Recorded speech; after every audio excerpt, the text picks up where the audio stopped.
आप देख रहे हैं जय भारत टीवी। 30 साल बाद उत्तराखंड राज्य आंदोलन के जो शहीद थे, जो लोग जिन्होंने उत्तराखंड आंदोलन की लड़ाई लड़ी थी, उनको एक खुशखबरी मिली जब कोर्ट ने पीएसी के 2 जवानों को दोषी करार दिया गया उस रामपुर तिराहा कांड के लिए, जो आज भी उत्तराखंड के लोगों को दर्द देता है। ये खबर उत्तराखंड भी पहुंची। उत्तराखंड के राज्य आंदोलनकारियों ने इस खबर को सुना, वो अभिभूत हो गए। कई लोग ऐसे हैं जो इस खबर को सुनने के लिए भी इस दुनिया में अब नहीं थे, लेकिन देर आए दुरुस्त आए। कोर्ट ने एक निर्णय दिया है, 18 तारीख को सज़ा भी मुकर्रर हो जाएगी। लेकिन और भी कई मामले हैं।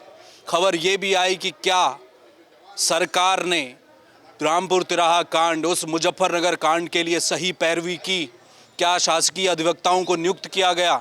ये भी एक दुख भरी खबर सामने निकल कर आई। इसके अलावा राज्य आंदोलनकारियों का उत्तराखंड में आरक्षण से संबंधित एक विधेयक था, जिसे विशेष सत्र बुलाकर यूसीसी के साथ उस विधेयक को पारित किया गया। लेकिन यूसीसी राज्यपाल से होकर राष्ट्रपति तक गया और वहां से पारित होकर अब लागू होने की स्थिति में आ गया। लेकिन राज्य आंदोलनकारियों के आरक्षण का मसला जस का तस अटका हुआ, राजभवन में अटका हुआ है। इन तमाम मुद्दों पर बात करेंगे। हमारे साथ प्रदीप कुकरेती हैं, वरिष्ठ राज्य आंदोलनकारी हैं। सर, पहली खबर, वो खबर जिसे हर उत्तराखंडी सुनना चाह रहा था, वो कल मुजफ्फरनगर से आई है, क्या रिएक्शन है? देखिए, निश्चित रूप में एक सुखद समाचार जब मिला दिन में, और लगातार क्योंकि हम बीच में कुछ कई गवाहों को इस तरीके से मैं कहूँ बिहाइंड द कर्टन, पर्दे के पीछे उनको किस तरह जाना, सुरक्षा और सब चीज़ों को लेके उसमें लगे हुए थे। हमने डीजीपी को पत्र दिया था, उनकी सुरक्षा की जानी चाहिए। और मैं पुनः धन्यवाद देता हूँ मुजफ्फरनगर के जिला प्रशासन को, पुलिस प्रशासन को, न्यायालय को, बार एसोसिएशन के तमाम जो अधिवक्तागण हैं, जो हमारे जो जितने भी हमारे जो अधिवक्ता थे, उनको कि उन्होंने किस प्रकार से उनको सहयोग दिया, उन्होंने उस मर्म को समझा। जब उन्होंने कल्पना करी तो वो लगातार उसके लिए जो है रणनीति बनाए हुए थे, एक एक बिंदु पे जिस प्रकार से जो आया, और उसी को देखते हुए माननीय शक्ति सिंह जो न्यायाधीश थे, उन्होंने उस पर फैसला दिया। अब आप ये कह सकते हैं कि 30 साल हम 2 अक्टूबर को काला दिवस के रूप में मनाते रहे, और न्यायालय न्याय दो जवाब दो कर लिए। मानवाधिकार कहाँ चला गया, इस सब चीज़ों को देखते हुए हम लगातार मांग करते थे प्रतिवर्ष। लेकिन वो 30 साल में अब मुझे लगता है, क्योंकि हम सिर्फ केवल वर्ष गिनते चले गए, आज आप ये देखिए कि 30वें साल में ये खबर आती है। और कहीं दुख इस बात का भी है कि पोलू के माता पिता जैसे इस दुनिया में नहीं हैं। कई और ऐसे लोग हैं जिनके की परिवार में 1 या 2 व्यक्ति बिल्कुल चले गए, और वो उस मर्म को खाली पीड़ा के रूप में देखते थे। तो कहीं ना कहीं हम केवल इतनी प्रार्थना कर सकते हैं कि ईश्वर उनकी आत्मा को शांति दे।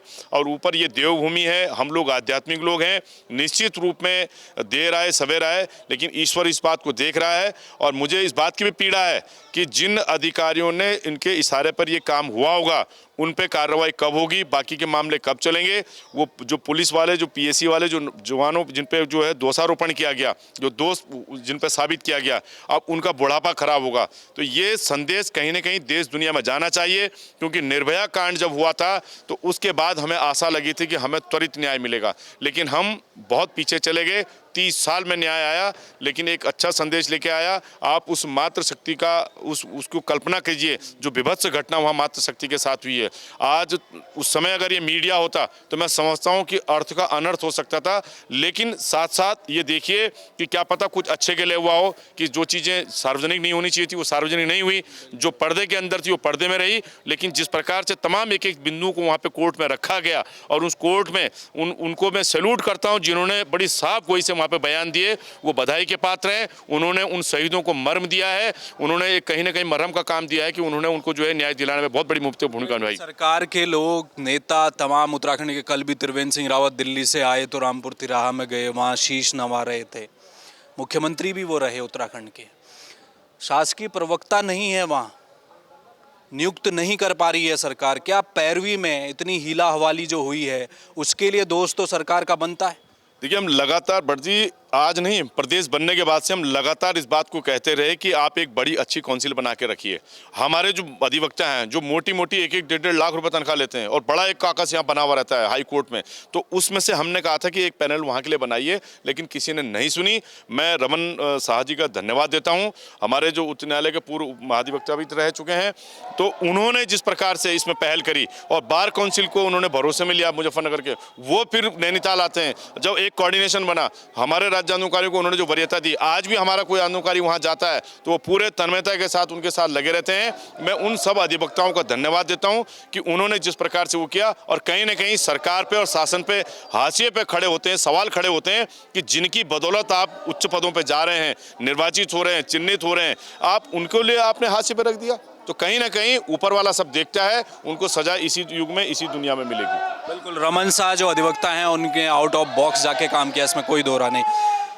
आपका आरक्षण वाला विधेयक यूसीसी तो राष्ट्रपति से मंजूरी मिलके लागू होने को आ गया है, और आप ही के आरक्षण के लिए विशेष सत्र बुलाया गया था। आचार संहिता बिल्कुल लगी चुकी है, समझ लीजिए।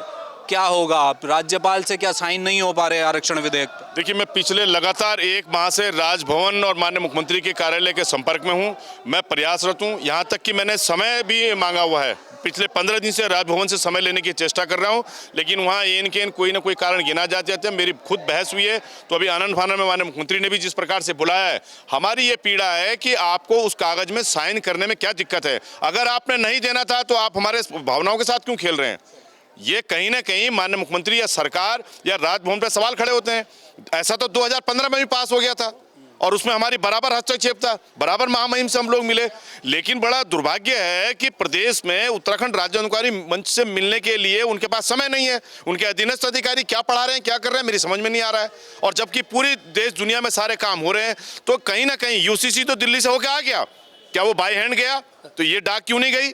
जिनकी बदौलत जिन शहीद परिवारों ने अपना इसको खोया है, उनके परिवारों को क्या उस 10% फर्जी आरक्षण लेने का हक नहीं है? तो कहीं ना कहीं सवाल खड़े होते हैं। अब सवाल मैं फिर कह रहा हूं कि अगर ऐसा ही हाल रहा तो हम सरकार से कुछ नहीं मांगेंगे।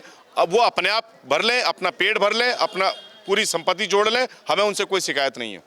रोडवेज की बसों में राज्य आंदोलनकारियों को सारी बसें मुफ्त कर दी हैं, वो निर्णय जो सरकार मैं फिर बता रहा हूं आपको, 13 दिसंबर 2011 में माननीय खंडूरी जी मुख्यमंत्री थे।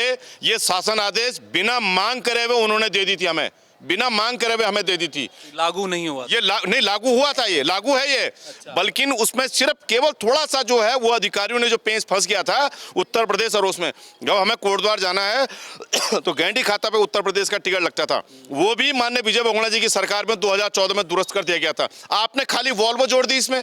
वॉल्वो चल कहाँ रही है?